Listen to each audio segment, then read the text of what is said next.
Hello दोस्तों, मैं doctor Sunil Kothiwala, dermatologist from Jaipur. आपका स्वागत है हमारे चैनल में। दोस्तों, इस वीडियो में हम बात करेंगे स्किन के फंगल इन्फेक्शन की प्रॉब्लम के बारे में। अब एक वीडियो हमने इस चीज़ के लिए भी पहले बनाया हुआ है कि क्या गलतियां आप करते हो इसके इलाज के टाइम पर।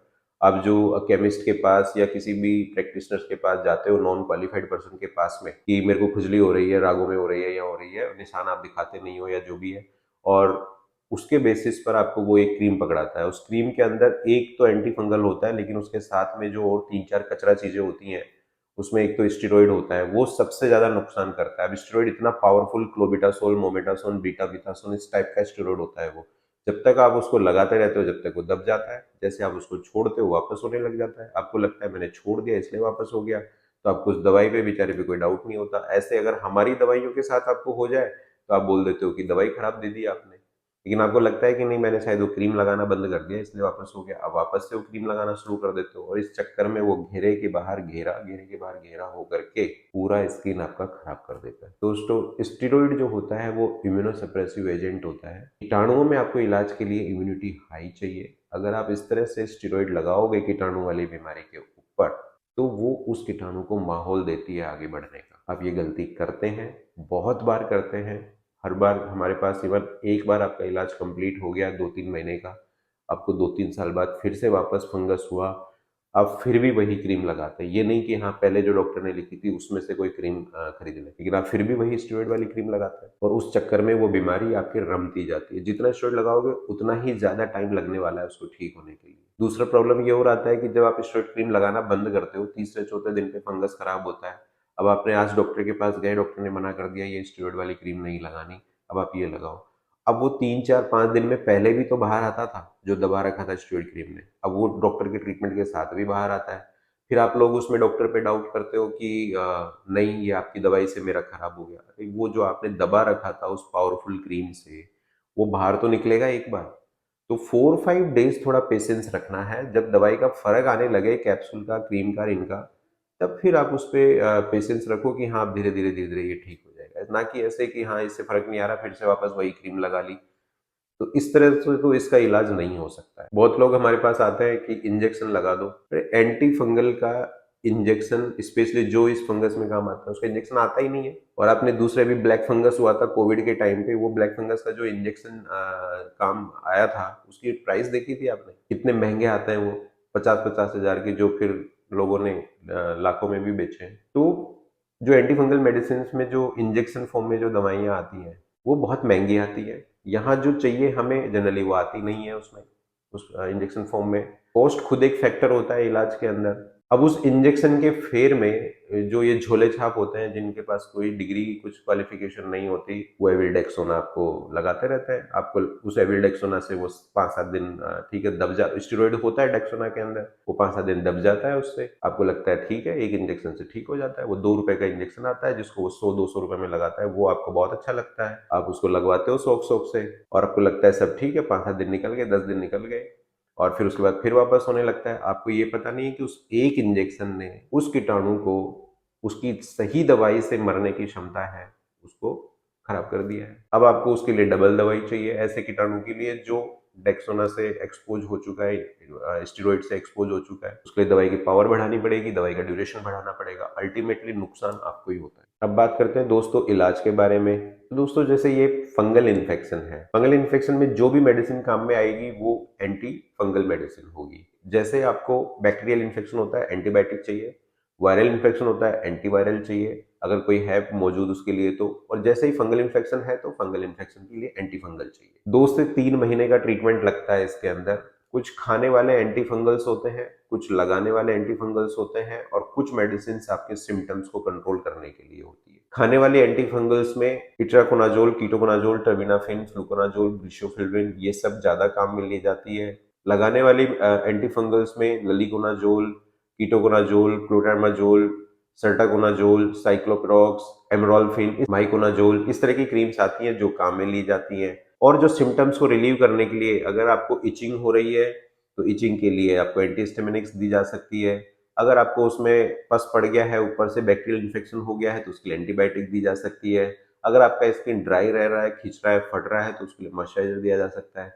तो दोस्तों वो डिपेंड करता है आपकी सिचुएशन कैसी है उस पे। अब उसमें जो डोजेज होती हैं कि इनकी डोजेज क्या होती हैं, वो आपकी बीमारी के हिसाब से, आपके वजन के हिसाब से, आपकी जो हेल्थ स्टेटस है उसके हिसाब से तय किया जाता है। कितने दिन ट्रीटमेंट चलेगा वो भी देख के ही पता लगता है, पर मोटा-मोटा ये है कि 2 से 3 महीने के आसपास इसमें कम से कम टाइम लगता है। अब आपने ट्रीटमेंट शुरू कर दिया। प्रॉब्लम ये है कि आप अपनी बाकी जो पसीने गीलेपन की सावधानियां वो नहीं रख रहे हो। आप सारा अपना 100% रेस्पॉन्सिबिलिटी मेडिसिन को दे दी है कि अब मैं दवाई खा रहा हूँ, मुझे और कुछ ध्यान रखने की जरूरत नहीं है, मेरा फंगस ठीक हो जाना चाहिए। आजकल जो गर्मी पड़ती है जिस तरह की, है ना, 2 मिनट के अंदर पसीना आ जाता है, या जो भी आपका जॉब ऐसा है, वर्क ऐसा है जहां पर पसीने का काम रहता है, अगर उसमें आपने उस पसीने का ध्यान नहीं रखा तो आप साथ में कितनी ही मेडिसिन कर लो, वो फंगस कभी भी नहीं खत्म होगा। क्योंकि वो मेडिसिन ऐसा तो है नहीं कि एक डोज में, एक बार में 100/100 फंगस को मार देगी। वो मान लो 60 को खत्म कर रही है, 70 को खत्म कर रही है, जो बचा कुचा 20-30% फंगस है, अगर उसको आपने पसीने गीलेपन से नहीं दूर रखा तो वो वापस बढ़ के फिर अगले कोर्स तक 40-50 हो जाएगा। फिर आपको लगेगा कि सर 2 दिन का गैप करते हैं, फिर वापस आ जाता है ये तो। अरे वो उस जो कोर्स आपने लिया उसमें पूरा गया ही नहीं, तो वो फिर वापस आएगा ही आएगा। वो बीमारी, कीटाणु कोई अपना नोन, अपना रिश्तेदार तो है नहीं कि वो, हाँ ठीक है यार ये 2 दिन अभी डॉक्टर के पास नहीं जा सकता है, चलो वेट कर लेते हैं बाद में बढ़ेंगे। वो तो बढ़ेगा अपने लेवल पर। इसलिए रेगुलर इलाज चाहिए, 2.5 से 3 महीने के लिए कंटिन्यूअस दवाई चाहिए होती है इसके अंदर। आप गैप ना करें और डॉक्टर से दिखा के ही बंद करना है। अच्छा, कई बार ऐसा भी होता है कि 1.5 से 2 महीने पर आते आते ऐसा लगता है सब सही हो गया, डॉक्टर फालतू में बुला रहा है। लेकिन दोस्तों वो जब बंद करते हो आप उसको, चलो आप बंद कर देते हैं, और बंद करते ही महीने भर बाद वापस आ जाता है। फिर हम पूछते हैं कि गैप क्यों किया, तो बोलते हैं कि नहीं हमें लगा ठीक हो गया। ठीक तो 15 दिन की दवाई में भी हो जाता है, गायब तो वो 15 दिन में भी हो जाता है। लेकिन इसका मतलब ये नहीं है, क्यों हमने बोल रखा है कि उसको 2 से 3 महीना ट्रीटमेंट लेना है। कुछ कुछ इन्फेक्शन ऐसे होते हैं ना जहाँ पर टाइम फिक्स होता है, जैसे टीबी का इलाज है, क्यों 9 महीने का बना रखा है सिस्टम उसका, या कम टीबी है तो उसका 6 महीने का बना रखा है। अलग अलग बना रखा है, क्यों बना रखा है? दवाई तो आपने शुरू कर दी, 15 दिन बाद बंद कर दो। वहां पे क्यों नहीं बंद करते? वहां पे क्यों आप 6 महीना 9 महीने तक लगातार डॉक्टर से दवाई करते? क्यों? वहां पर फेफड़े खराब होने का डर लगता है आपको।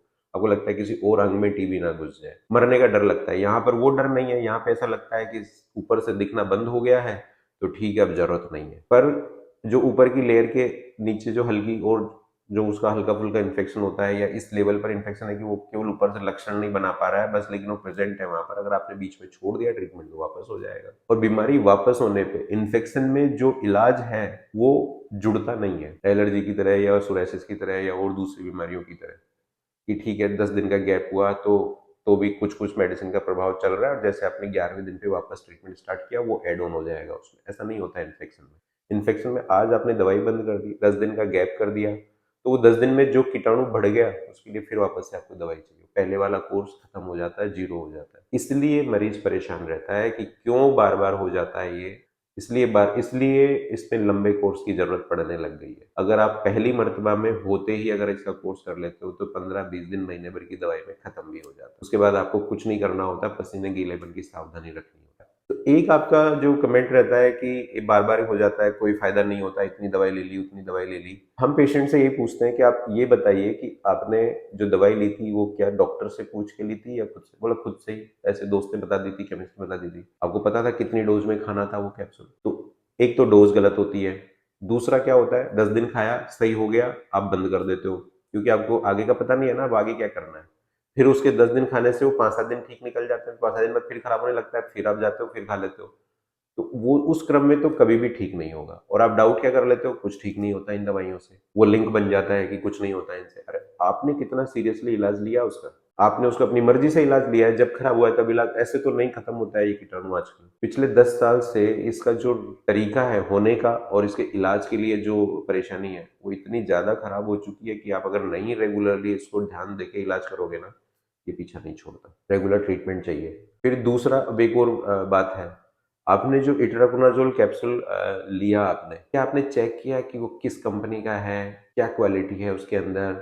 क्यों डॉक्टर लोग जोर देते हैं कि अच्छा अच्छा क्वालिटी का कैप्सूल खाओ? इट्राकोनाजोल के अंदर आज इंडिया में 1000 से ज्यादा ब्रांड्स होंगे, और आप देखना उसमें से अगर 20-25 ब्रांड्स को हटा दो या 50 मान लो अच्छी साइड मान करके, उनके अलावा सब कचरा है। उसका पता हमें कैसे लगता है? पेशेंट हमारे पास आता है खाते खाते वो कैप्सूल इट्राकोनाजोल, और उस कैप्सूल को खाते खाते भी उसका फंगस ठीक नहीं होता है। तो इससे पता लगता है कि उसके अंदर जो दवाई का घटक है वो कमजोर है, और ये आए दिन पता लगता है, ये लैब में या न्यूज़पेपर्स में भी छपता रहता है, इस दवाई में ये घटक कम मिला, ये खराब मिली। तो ये होता है, लोग ये जो एथिकल, ब्रांडेड और जेनेरिक और इसका भाषण मारते हैं कि ये सब होता है। आधी से ज्यादा दवाइयों में कचरा चीजें होती हैं जिनसे आपको खाते खाते भी फर्क नहीं आएगा। आप मत लो, ठीक है, आप डॉक्टर के कहने से ब्रांडेड, लेकिन लो तो ऐसे ही लो ना जो फर्क तो करे। फिर वहां नुकसान ये होता है कि आपने उसको कंज्यूम भी कर लिया, आपकी बीमारी भी ठीक नहीं हुई, उसके कंजम्पशन में जो उसके मेटाबॉलिज्म थे उसमें आपके लीवर को जो कॉम्प्रोमाइजेस हुए, उससे आपको बेनिफिट तो कुछ हुआ नहीं बीमारी में, उल्टा वो एक कॉम्प्रोमाइज वाला चीज चला और आ रहा है। अब आपको मजबूरी में लेना तो वही पड़ेगा। आगे 2 से 3 महीना डॉक्टर की देखरेख में जब आप जाते हैं इलाज लेने, तो उसको एक एडिशनल वो तो दबाव तो हो गया ना बेचारे लीवर पर। तो जब सिलेक्ट करते हैं तो पहली बात तो सेल्फ मेडिकेशन करना ही नहीं है। आप किसी केमिस्ट के भरोसे, किसी मेडिकल वाले के भरोसे आप कैसे एक हाई एंड दवाई खा सकते हैं, वो भी अनलिमिटेड टाइम के लिए? अपने आप से सवाल पूछिए बस। और बहुत बार ऐसा होता है कि वो मेडिकल वाले के पास ना कोई डिग्री होती है, ना कोई नॉलेज होती है, बस उसको टीपा टापी में ये पता है कि ये कैप्सूल दिया जाता है। अब कैसे अपने बॉडी को हवाले कर सकते हैं इस तरह से? तो 5 चीजें बता रहा हूँ दोस्तों इलाज से संबंधित। एक तो सेल्फ मेडिकेशन नहीं करनी, किसी भी हालत में नहीं करनी। आप मत इतना ये 100, 200, 500 रुपए फीस के चक्कर में ये मत करो। हमेशा डॉक्टर से पूछ के सटीक दवाई लो, सटीक जांच उसकी करवा के सटीक दवाई लो, ताकि कम समय में कम दवाई से आपका ये ठीक हो जाए। दूसरा, स्टेरॉइड वाली क्रीम नहीं लगानी। जिन भी ट्यूबों के पीछे ये डर्म वगैरह लगे रहते हैं, क्वाडिडम, फोड्रम, पेंड्रम, या आगे लगा रहता है डर्मी 5, डर्मी फोर्ड, डर्मी केटी, ठीक है, ये जो भी इस तरह की दवाइयां आती हैं, या लोबेट जीएम, बेटनोवेट, इस तरह का जो भी ट्यूब आता है, इसके अंदर स्टेरॉइड कंटेंट होता है, क्लोबिटासोल, मोमेटासोन या बीटामिथासोन ज्यादातर समय पे। इस तरह की ट्यूब अपने फंगस पर नहीं लगानी है खुद से, कभी मेडिकल वाले से लेकर के या कहीं से भी। तीसरा, इलाज के साथ में और इलाज के बाद भी पसीने गीलेपन का आप ध्यान रखेंगे। चौथा, कभी भी इलाज को बीच में बंद नहीं करना है, रेगुलर पूरा करना है। अगर आप बीच में बंद करते हो तो वापस होने के चांसेस बहुत ज्यादा होते हैं। और पांचवा, इसके लिए कोई एलर्जी टेस्ट झांसे में या ब्लड से होने वाले, और भाई एलर्जी का पता लगाएंगे, कारण का पता लगाएंगे, इस तरह के टेस्ट के झांसे में नहीं आना है। अब इलाज के समय बदलाव किस तरह से आते हैं? जब आप इलाज करते हैं पहले 15-20 दिन में निशान वगैरह ठीक हो जाता है आपका, खुजली आपकी 50-60% के आसपास ठीक हो जाती है, चमड़ी में थोड़ा रूखा सूखापन आ सकता है, तो उसके लिए आप मॉइस्चराइजर, नारियल तेल लगा सकते हो। लगभग 1.5 से 2 महीने के पास जाते जाते हैं, या 1.5 महीने के आसपास पे आपकी जो खुजली है वो लगभग खत्म हो जाती है। और 2-2.5 महीने के आसपास पे खुजली खत्म हो गई, निशान खत्म हो गया, लालपन खत्म हो गया, बीच बीच में कभी कभी कोई दाना वाना कुछ नहीं उठ रहा है, तो उसके लगभग 2-2.5 महीने के आसपास पे डॉक्टर निशान को देख करके इलाज बंद कर देता है। अब बंद करने के बाद में 1.5-2 महीना आपको थोड़ा सा विजिलेंट रहना है, क्योंकि वापस अगर उसी दाद के वापस होने के चांसेस है तो वो 1.5-2 महीने में वापस आपको पता लग जाएगा। तो उस टाइम थोड़ा सा आपको बस निगरानी रखनी है। आप अपनी ट्यूब कभी कभी यूज कर सकते हो। पसीने गीलेपन का परहेज रखो। अगर उस 1.5-2 महीने में अगर 1% भी आपको डाउट लगता है, अपने डॉक्टर को जाकर के वापस बताओ और फटाफट से उसकी दवाई लो, ताकि वो वहीं के वहीं खत्म हो जाए। और कोई अगर उसी जगह पे आपको 6 महीने बाद, साल भर बाद अगर दोबारा लग रहा है, तो दोस्तों वो आपके पसीने गीलेपन ने वहां पर नई फंगस को जन्म दिया है, ये उसका कारण है। जिस तरह से सीजन बदलने पे एक बार सर्दी खांसी जुकाम बुखार ठीक हो गई, अगले 3 महीने बाद में अगर वो वापस हो रहा है, तो इसका मतलब ये नहीं कि वो पुराना इन्फेक्शन वापस आया है, आपको दोबारा कहीं से लगा है। सेम चीज यहाँ पर है। तो दोस्तों, एक छोटी सी बीमारी थी, अपनी ही गलतियों ने इस बीमारी को इतना बड़ा बना दिया कि उसके इलाज की लागत बढ़ गई, इलाज की अवधि बढ़ गई। अब आगे कम से कम वो सब गलतियां ना करें। इट्राकोनाजोल कैप्सूल एक बहुत ही हाई एंड एंटी फंगल है, उसको इस तरह से वेस्ट ना करें। ये ना हो कि आने वाली जनरेशन के लिए ये कैप्सूल इस बीमारी में काम करना बंद कर, क्योंकि इससे आगे के जो एंटी फंगल्स हैं वो इससे कम 6 से 7 गुना महंगे हैं। तो आप इसका इस तरह से सेल्फ मेडिकेशन कर करके इस मॉलिक्यूल को रेसिस्टेंट कैटेगरी में नहीं लाएं, या आपके फंगस को रेसिस्टेंट ना बनाएं। इसके लिए हमेशा दवाई अपने डॉक्टर से पूछ के करें। सेल्फ मेडिकेशन ठीक है, सुनने में अच्छा लगता है, पैसा थोड़ा सा बचा हुआ दिखता है, लेकिन दोस्तों उससे कभी कभी आपके शरीर को इस तरह के नुकसान हो सकते हैं जो कभी वापस ठीक नहीं। हमने बहुत सैकड़ों हजारों उदाहरण देखे हैं अपनी डेली ओपीडी में। किसी का चेहरा जला हुआ है, किसी के लीवर में परेशानी हो गई, किसी के और दिक्कतें होने लग गई। अननेसेसरी बीमारी फंगस नहीं थी, खा आप ये कैप्सूल रहे थे, उससे आपके शरीर को और नुकसान हो गए, और वो चीजें वापस रिपेयर नहीं हो। तो इसलिए अपने मन से ये धारणा निकाल दें कि हाँ ठीक है, मुझे नाम पता है दवाई का, मैं दवा केमिस्ट से लेके मैं खुद से खा लूंगा। दोस्तों चीजें आप ठीक है स्टार्ट तो कर सकते हो, लेकिन उसको कब बंद करना है, कैसे बंद करना है, वो हमेशा एक स्पेशलिस्ट प्रोफेशनल की निगरानी में होना चाहिए। मैं उम्मीद करता हूँ कि इस छोटे क्विक रिवीजन वीडियो से आपको एक ऐसा मोटिवेशन मिला होगा कि हाँ, आपको अपनी बीमारी की देखरेख अच्छे से करनी चाहिए और किस तरह से करनी चाहिए, कैसे इसका इलाज होता है और क्या क्या इस पे बचाव के तरीके होते हैं। डिटेल में चीजें जाननी है तो आप हमारे पुराने वीडियोस देख सकते हैं। आगे इस तरह के वीडियोस के लिए हमारे चैनल को सब्सक्राइब करें। Thank you.